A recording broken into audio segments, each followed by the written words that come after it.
এই যে ব্লেডটা জলে ভাসছে, এবার আমি একটু ফু দেবো।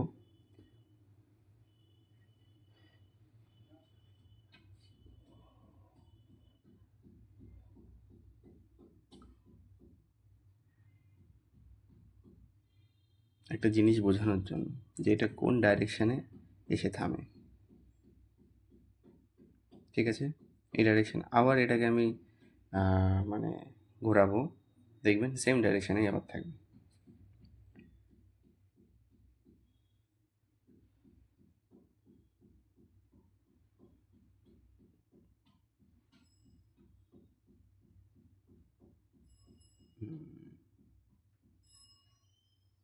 আবার ঘোরাবো, সেম ডাইরেকশানেই থাকবে।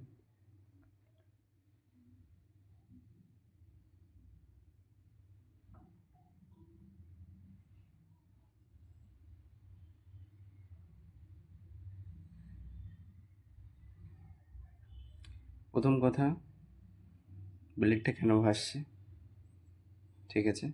দ্বিতীয় কথা, যে ব্লেডটা কেন সবসময় একই ডাইরেকশানে এসে থামছে।